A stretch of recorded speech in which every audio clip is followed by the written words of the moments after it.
Hello, Frizzle Force. Sometimes I regret being born in the time period where I was because, how many books from the past am I missing out on? And the answer must include the Vorkosigan Saga series, which I am just now discovering, but I think if I was just 30 years older, I could have been right in with this series during its heyday. But these books definitely deserve a second heyday now. One, because they're fantastic. And two, because all of their covers, it's a tragedy. I haven't yet seen a good cover for a book of this series. It makes me wonder if these were good covers 30 years ago. And I have to assume that they were. The marketing people designing the covers were competent enough. But by nowadays standards, they just kind of look tacky and old. Which is weird and interesting. I'm just fascinated by book covers. But we are getting into the actual books now. I'm going to pitch the series to you by describing its main character,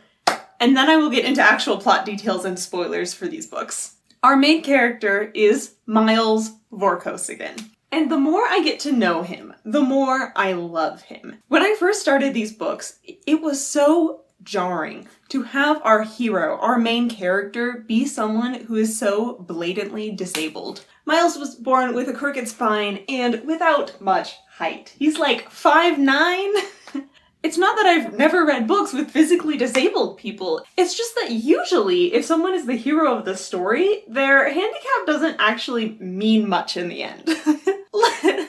An example I can think of is Daredevil, the superhero, is blind, but also he has super senses, so it doesn't really hamper him. It's not always an integral part of the story. But for Miles Vorkosigan, his physical disabilities are an integral part of every story he's in. He literally cannot do the feats of strength and athleticism that would be expected from a hero in a swashbuckling sci-fi series. And it's so fascinating and delightful the way it's handled. This does not become a let's all throw a pity party for Miles because he's disabled. This becomes Miles having to come up with clever solutions to his problems. Can't defeat the bad guy by punching things? Let's try charisma.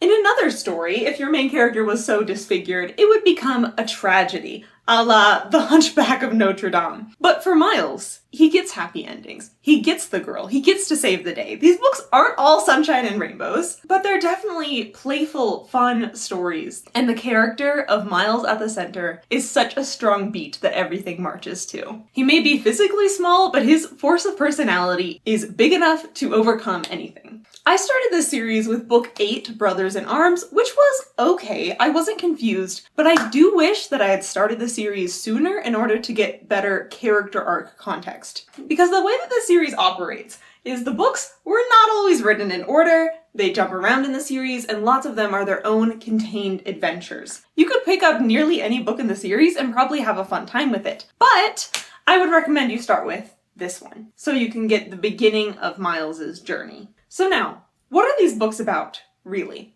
They're definitely not plot-focused books. There is plot, but it's more about character arcs and psychology in these books, and yet, the plot is still fantastic. In Brothers in Arms, Miles's goal is just to get his mercenary fleet paid.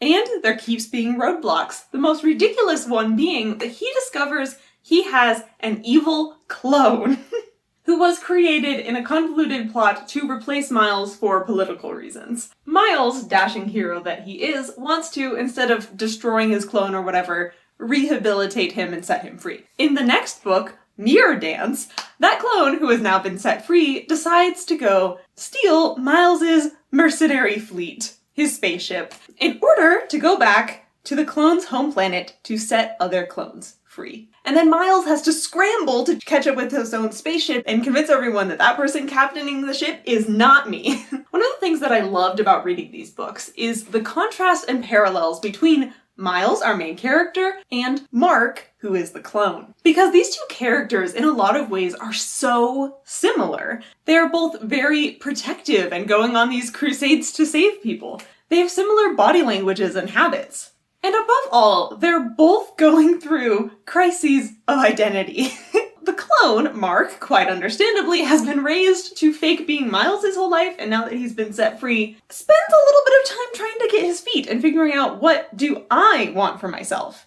Miles, on the other hand, is also wondering these kind of questions because he has a double life himself, as Lord Vorkosigan, Prince on his home planet, and Admiral Miles Naismith, commander of mercenary space pirates. And the compare-contrast between their personalities only gets stronger as you see how other characters react to Mark impersonating Miles. They're noticing that Mark is less manic than Miles is less caring than Miles is less good at thinking on his feet, but better at withstanding torture, and also better at carefully reasoned long decisions.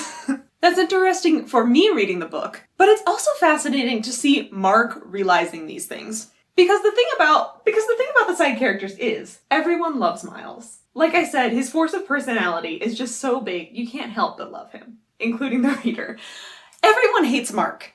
Yes, I include myself in that. I also kind of love Mark, he's a really well-known character, but like there's so many things about him that are so irritating and I hate it. And a lot in the heart of this, of everyone loving Miles and everyone hating Mark, is because of self-love and self-hate. Miles believes in himself, believes in others. He's got love for himself and love for others aplenty. He cares so deeply. Mark, on the other hand, does not have that self-love, does not have that love for others. He's just kind of stumbling along in life trying to find a purpose. But then as Mark finds that purpose and finds his identity, that is also when I started liking him more. Because he was making decisions for himself, and that's always endearing in a character. I love Mark because I want him to be happy, I want the best for him. I hate Mark because he's so annoying and toxic. You know what I'm talking about. But then it's like, can you really blame him for being so toxic? Because he was totally brainwashed by the clone people. He's got some issues to work through, and he's working through them. This is where this book excels, is getting me to care so deeply for the characters, for what they're going through, for their goals, for their development. And these novels' book tone is Uranium Blue, which is a reading personality test that I designed. You can find more information about that linked in the footnotes. Uranium Blue means that it's intellectual and character focused. And it's because of this that I would definitely recommend these books to fans of Murderbot Diaries, because I feel like there's a lot of parallels there with the type of character focus it is. And also they're fun sci-fi books. And I rated both of these books 5 stars. New favorites. I'm so excited to continue the series. And a special thank you to my patrons. If you're interested in joining, one of the many perks I offer is a monthly fantasy book club. We discuss the books on Discord and it is so much fun. I'm loving it. Thank you for everyone who's participating on there. Thanks for watching and subscribe for more videos on Frizzle Fridays.